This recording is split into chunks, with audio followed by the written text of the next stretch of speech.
बिस्मिल्लाहिर्रहमानिर्रहीम। अस्सलाम वालेकुम। 21 मार्च 2026 पाकिस्तान समेत दुनिया के अक्सर ममालिक में ईद मनाई जा रही है और आप मेरे साथ इंटरनेशनल प्राइम टाइम न्यूज़ देख रहे हैं। आप तमाम लोगों को दिल की गहराइयों से ईद मुबारक कबूल हो। अल्लाह आप लोगों की ज़िंदगियों में हिफाजत और आसानियाँ पैदा करे। यहाँ सूरत हाल यह है कि जब आप सुबह आँख खोलते हैं, चाहे वो कोई भी दिन हो, आपके सामने खबर यही आती है ट्रंप की तरफ से कि मैंने ईरान की नेवी ख़त्म कर दी है, आर्मी ख़त्म कर दी है, एयरफोर्स ख़त्म कर दी है, उसका मिसाइल प्रोग्राम भी ख़त्म कर दिया है। अब उनके पास कुछ भी नहीं बचा है। अब वो हम जंग जीतने का ऐलान करने वाले हैं और इस जंग को ख़त्म करने वाले हैं। ये खबरें हमारे पास अब मुसलसल आ रही हैं। आज की अक्सर न्यूज़ मीडिया के अंदर भी यही खबर है। तो आप खबर देख रहे हैं कि ईरान के खिलाफ मुआरका अस्करी तौर पर जीत चुके हैं। बुज़दिल नेटो इत्तेहाद से धोखा दिया है। यहां पे सूरत हाल ये है कि वो कहते हैं कि जी हम तो जंग पहले जीत गए हैं, नेटो से तो मैंने वैसे ऐसी मजाक करने की मूड बात की थी, वो डर गया। वो कहता है कि जी मैं नहीं लड़ रहा यहां पर, तो वो भाग गया और उसने कागजी शेर कहा, बहुत कुछ कहा, वो मैं आपसे रिपीट नहीं कर रहा। लेकिन अगर हम इसके दावे को मान लें तो ऐसा ही दावा एट द सेम टाइम जिससे वो जीतने का दावा कर रहा है, ईरान खुद भी कह रहा है कि दुश्मन को शिकस्त हो गई है। 9 रोज पर मुश्तबा खामने का पैगाम। तो गुजारिश ये है कि दोनों ने कहा है कि विक्ट्री हो चुकी है। एक तरफ तो ये मामला चल रहा है। अच्छा, अब हम खबरों को आज एक नए एंगल से भी देखेंगे और वो ये है कि नंबर 1, कल आपसे मैंने कहा था कि ईरान को तेल की जो फरोख्त है उसकी परमिशन जो मिलेगी, इसका मतलब यह होगा कि उसकी बड़ी कंडीशन पूरी हो गई है जो रखी थी ईरान ने कि आप मुझसे पाबंदियां हटाएं। अब वो बेशक दिखाने के लिए आप बोलेंगे जी हमने इसको 1 महीने के लिए छोड़ा है, 1.5 महीने के लिए छोड़ा है, एक्सटेंड कर देंगे, 2 महीने हो गए, 3 महीने हो गए, 6 महीने हो गए, ये होता रहेगा।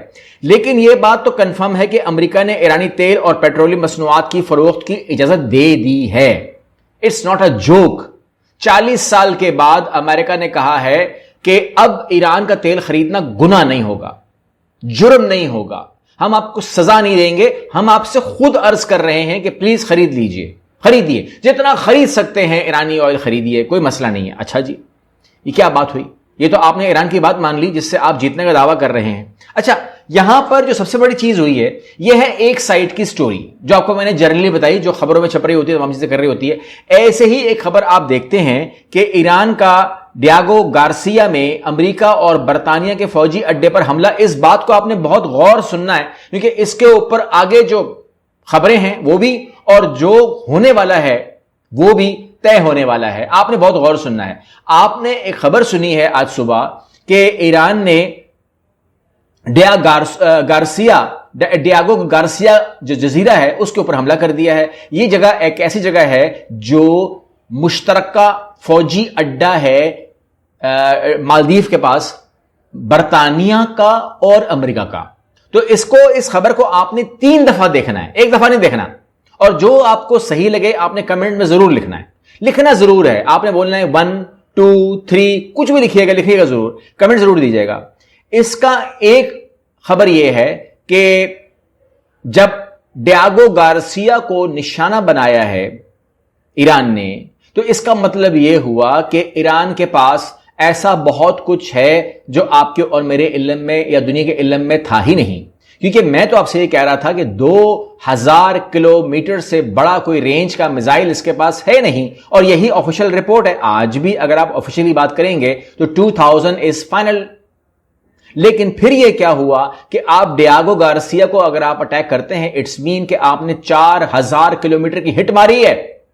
ठीक है, अगर आपको मैप दिखा सकें तो मैप देख लीजिएगा। अगर आपने डियागो गार्सिया को मारा है तो आपने 4000 किलो बैलिस्टिक मारे हैं आपने, तो आपने 4000 किलोमीटर के ऊपर बैलिस्टिक अगर मारा है। और अगर मैं ये खबर मान लूं एज इट इज, मानो मान लूं, जो कि खबरें छप रही हैं, आप हर जगह देख रहे होंगे इस टाइम, आप देखते रहिए स्क्रीन को, मगर मेरी बात जरूर सुनिएगा क्योंकि मैं 3 दफा इस खबर को सुनाऊंगा और आपने तीनों में से किसी एक को सही कहना है। ठीक है, इसका मतलब यह हुआ कि ईरान के पास 4000 किलोमीटर रेंज का मिसाइल मौजूद है, नंबर 1। ठीक हो गया।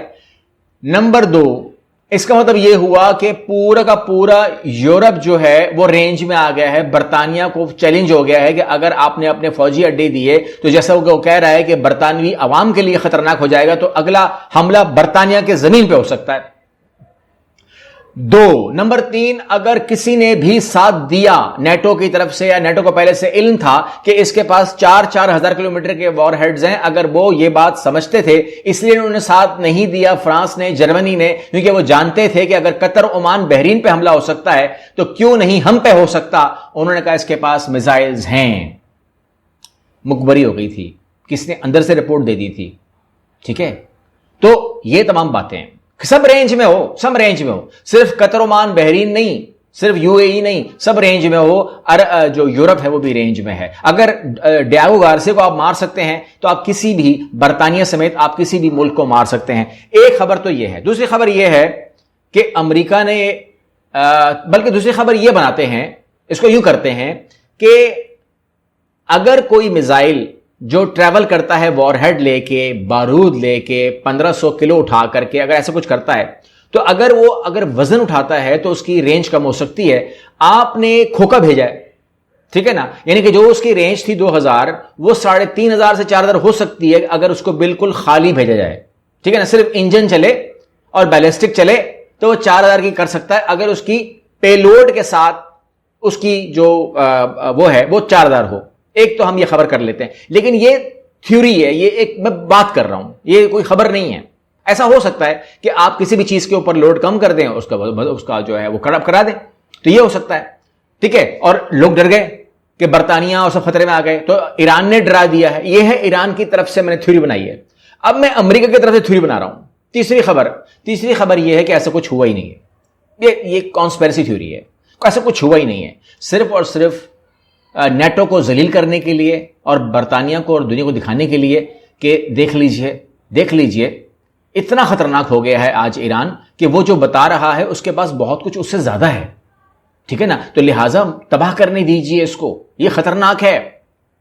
नेटो मैदान में आए, ये नेटो के लिए खतरनाक है। ये कल आपको मार सकता है। ये 2000 का बोल के 4000 का सामान रखता है, झूठा है ईरान। ये खबर भी हमारे पास बन जाती है। ठीक है, तो लिहाजा जो वॉल स्ट्रीट जर्नल से मेनली खबर निकलती है, तो ये खबर तो निकली ही अमेरिका से है। तो यहां पर तमाम चीजें आपके सामने मैंने रख दी। आपको जो खबर सही लगती है आप इसके ऊपर अपनी कमेंट कर सकते हैं, लेकिन अमेरिका से क्यों करेगा? ठीक है, अमेरिका से क्यों करेगा? मेनली मैंने कहा वॉल स्ट्रीट जर्नल की खबर है, बाद में सबने उठाई है। यहां पे जो मामला है ना वो ये है कि जो अभी जब मैं रिकॉर्डिंग कर रहा था तो मैंने कहा कुछ तो मुझे मिले कि मैं हिंट पकड़ूं कि ऐसा अमेरिका क्यों करेगा। तो जैसे ही मैंने अपना जो रिसर्च है उसको मैं क्लोज करने लगा तो मेरे सामने जो है अल जजीरा ने खबर दी और मुझे कुछ ना कुछ फायदा हुआ। उसका यह है कि US Israel attack Iran's Natanz nuclear site as Diego Garcia base targeted. क्योंकि आपने हमारे डियागो गार्सिया बेस के ऊपर टारगेट किया, इसलिए हमने आपके नतान्स के ऊपर टारगेट किया, वरना हम नहीं करते। ठीक है ना, दैट इज एक्सक्यूज। मतलब जो गार्सिया है that become excuse for Israel and for of course Iran. कि आपने क्यों किया? क्योंकि अब तक मैंने ये देखा है कि ईरान का मिजाज ये है कि ईरान रिटेलिएट कर रहा है। अगर तुम करोगे तो हम ये करेंगे, अगर तुम हमारे गैस उड़ाओगे हम तुम्हारी गैस उड़ाएंगे, तुम हमारी पेट्रोल उड़ाओगे हम तुम्हारी पेट्रोल उड़ाएंगे, अगर तुम हमारे फला काम करोगे तो हम तुम्हारा फला काम करेंगे। तो यहां पर सूरत हाल ये है कि वो पहुंच गए गार्सिया के ऊपर। ठीक है, उसमें बरतानिया का रोल था, लेकिन यहां पर सूरत हाल ये है कि ये खबरों को आपने इतना हल्के तरीके से लेना नहीं है। इसको आपने जिस तरीके से मैं आपको समझाने की कोशिश कर रहा हूं उस तरीके से ही आपने इसको समझना है। क्योंकि यहां पर अगर आप ये खबरें अगर फैलाई जा रही हैं या ये खबरें अगर आप सुन रहे हैं कि होर्मुज जो है उसके ऊपर अटैक हो जाए, उस पर कब्जा कर लेगा, खर्ज आइसलैंड के ऊपर कब्जा कर लेगा, तो याद रखिएगा कि पहली बात तो यह है कि मैंने बड़ी रिसर्च की है इसके ऊपर। खर्ज आइसलैंड के ऊपर रिसर्च मेरी है, पहले से मौजूद है, मैं कर चुका हूं। हार्मोज जो स्ट्रेट ऑफ हार्मोज है उसके ऊपर मैं रिसर्च कर चुका हूं। अगर वो खर्ज, पहली बात तो यह है कि खर्ज के ऊपर कब्जा करने का मतलब ये नहीं होगा कि वो जो हुर्मुज है उसको खुलवा लेगा। बड़ा फर्क है उसके अंदर। ठीक है ना, हाँ, हुर्मुज को अलग कर दीजिए, जो खर्च के ऊपर अगर उसने कब्जा किया तो पहली बात तो यह है कि 2-3 एस्पेक्ट्स होंगे। नंबर 1, जो ईरान है वो लगातार अटैक करेगा खर्च के ऊपर, इनकी एफर्ट्स के ऊपर। इस पर कब्जा मुकम्मल नहीं हो सकता, मतलब मुस्तकिल नहीं हो सकता। नंबर 1, वो छोड़ना पड़ेगा उसको, ये ईरान ही छोड़ेगा इसको। दूसरी बात यह है कि जब तक ये रहेगा 90% जो ऑयल की प्रोडक्शन है या उसको जो सप्लाई है वो बंद हो जाएगी, यानी कि ईरान का उस वक्त तक का मामला रुक जाएगा। अच्छा, क्या वो 90% ऑयल रोकने की कोशिश करेगा अमेरिका? तो नहीं, क्योंकि उसने पहले कहा कि आप ऑयल बेचो। तो गुजारिश ये है कि इस टाइम जो प्रेशर आ रहा है अमेरिका के अंदर से, जो प्रेशर आ रहा है कि वो ऑयल प्राइस को बर्दाश्त नहीं कर पा रहे, तो उस प्रेशर को कम करने के लिए ईरान का और रशिया का ऑयल ने आना ही था मार्केट के अंदर, ताकि ये $100 बैरल से नीचे को जाए। ये बात तो आपको समझ में आ रही है, इसको तो समझ लीजिएगा। दूसरी बात, आप कहते हैं कि नहीं होता खर्च के ऊपर, बिल्कुल शायद नहीं हो, क्योंकि ना बहुत भारी पड़ेगा, यूएसए को भी बहुत भारी पड़ेगा। और ईरान तो चाहता यही है कि गैस ऑयल की सप्लाई बंद हो, वो तो चाहता यही कि $200 फी बैरल बढ़े, ठीक है ना, ताकि आग लगे दुनिया में, बर्बाद हो सारे, ठीक है ना। क्योंकि ये एक सोच है, मुझे लगता है, ये मैं सोचता हूं कि ईरान सोचता है कि अगर मैं जीत नहीं रहा हूंगा तो फिर कोई भी जीतेगा नहीं, ठीक है ना। मेरी हार में दुनिया की हार होगी, अमेरिका समेत, इसराइल समेत, सबके सामने। अच्छा, यहां पर मामला यह है कि ये एक अपॉर्चुनिटी भी है फॉर ईरान। ये अपॉर्चुनिटी क्या है, दिमाग में रखिएगा। सबसे पहले दिमाग में रखिएगा कि ये जो उसने कहा कि ये बंद तो नहीं है, आप अंदाजा लगाइएगा। ईरान ने क्या कहा, स्ट्रेट ऑफ हॉर्मुज़ बंद तो नहीं है, सिर्फ इसराइल के लिए बंद है और यूएसए के लिए बंद है। मैं तो कहता हूं ये उसके लिए भी खोल देगा बाद में, बोलेगा आओ आप भी आ जाओ। क्यों? क्योंकि अकॉर्डिंग टू रिपोर्ट, जो रिपोर्ट हमारे पास आ रही है, उसमें कहते हैं कि फी जहाज गुजरने के ऊपर मैं टैक्स लगा दूंगा। कितने? कोई $1,000, $2,000, $5,000 की बात नहीं हो रही है, $1,00,000 की बात नहीं हो रही है, कह रहे $2 मिलियन पर जहाज। मुझे बताइए, पर पैसेज, सिक्योर सेफ पैसेज अगर आप चाहिए आपको, तो आप फी जहाज $2 मिलियन दें, यानी कि $20 लाख दें और आप गुजरते जाएं। हिसाब अपने अपने मुल्कों में आप लगा लें, कितना बनता है $2 मिलियन। तो दो तरीके से ईरान ने इस जंग को कैश करना है। एक, अपना ऑयल खुला बेचेगा, अमेरिका बोलेगा कि बिल्कुल और बेचो, आसानी से बेचो, ताकि दुनिया में ऑयल ज्यादा आ जाए, सप्लाई बढ़ जाए, ताकि रेट गिरे। और दूसरी चीज यह है कि आज तक जब से दुनिया बनी है, हॉर्मुज़ के ऊपर कभी भी, क्योंकि उसके अंदर सिर्फ और सिर्फ इसका स्टेक थोड़ी है, ये तो एक जनरल रास्ता था, मतलब हॉर्मुज़ ईरान का थोड़ी है। ईरान तो वहां पर चौकी लगा के बैठ गया है, ठीक है ना, क्योंकि उसके पास पावर है। उसने कहा गुजर के दिखाओ यहां से। अच्छा, नहीं गुजर सकते, पैसे दो, तो इसको आप होंडा टैक्स भी कह सकते हैं आप। इसको, ये कोई लीगल नहीं है, ये ऐसा नहीं है कि तुर्की के जैसे तुर्की का है कि अंदर से रास्ता, ऐसा नहीं है। इसके एक साइड पे ईरान है, एक साइड पर ओमान है, दरमियान में रास्ता है, और ये रास्ता इंटरनेशनल है, कोई भी गुजर सकता है। लेकिन उसने कहा मैंने बंद कर दिया, किसी के बाप में तप्पड़ दो, खोल के दिखा दे, ठीक है ना। तो ये तमाम चीजें जो हैं, ये कैश, आप कहिएगा कि कैश कर रहा है इसको कौन, इस ईरान कैश कर रहा है। और ये जंग जो है ये उल्टी पड़ती हुई नजर आ रही है। यहां पर दो बातें करूंगा मैं आपसे। सबसे पहली बात तो ये है कि ईरान ने बैलिस्टिक मारे हैं, ठीक है ना, और ईरान बैलिस्टिक मारता है। अब मुझे नहीं पता उसने ऐसे जजीरे पे मारे कि नहीं मारे, लेकिन आप ये तो मानते हैं ना कि उसके पास बैलिस्टिक है और बैलिस्टिक मारता है। लोग तो ये जानते हैं कि, लोग ये समझते हैं बल्कि, कि एक बैलिस्टिक फायर होता है और वो उस मुल्क में लैंड कर जाता है जहां निशाना लिया हुआ होता है। ऐसा नहीं है। जब वो बैलिस्टिक लॉन्च होता है तो वो ऊपर चला जाता है, आसमान पे बिल्कुल ऊपर चला जाता है। उस टाइम तो उसके पास कोई निशाना नहीं होता, उसकी प्रोग्रामिंग में निशाना होता है, लेकिन उस टाइम वो निशाना बांध के नहीं चलता, वो चला जाता है आसमान के ऊपर। और उसके बाद सैटेलाइट जो है वो उसको गाइड करता है कि आपने जो आपके अंदर प्रोग्राम डला हुआ है, उस प्रोग्राम के तहत आपने वहां हिट करना है, ठीक है ना। आपने हाइफा की इस रिफाइनरी को यहां मारना है, और सैटेलाइट गाइड करता है, उसको पूरा का पूरा सिस्टम समझाता है, पूरा टीचिंग होती है, और वहां से वो मिसाइल जो है वो रवाना होता है और वो मार देता है। तो इतना स्ट्रॉन्ग जो सिस्टम है सैटेलाइट का, वो तो ईरान के पास नहीं है। क्योंकि मैंने जितनी रिसर्च की है, मेरे को तो नजर नहीं आया कि ईरान ने अपना कोई ऊपर सैटेलाइट बिठाए हुए हैं जो पूरा गाइड करता है। तो ये रिसर्च में मेरे आया कि ये जो सैटेलाइट है ये प्योरली रशियन सैटेलाइट है, और अमेरिका ने ये निकाल लिया कि ये रशियन सैटेलाइट जो है ये सारा का सारा चला रहे हैं इसके बैलिस्टिक को। अब बैलिस्टिक इसराइली, बैलिस्टिक ईरानी है, लेकिन जो सैटेलाइट है दैट इज रशियन। तो अमेरिका ने रशिया से कहा कि भाईजान, ये जो आप काम कर रहे हैं ये सही नहीं है, क्योंकि जब आप उसको गाइड करते हैं तो वो हमें ठोक देता है।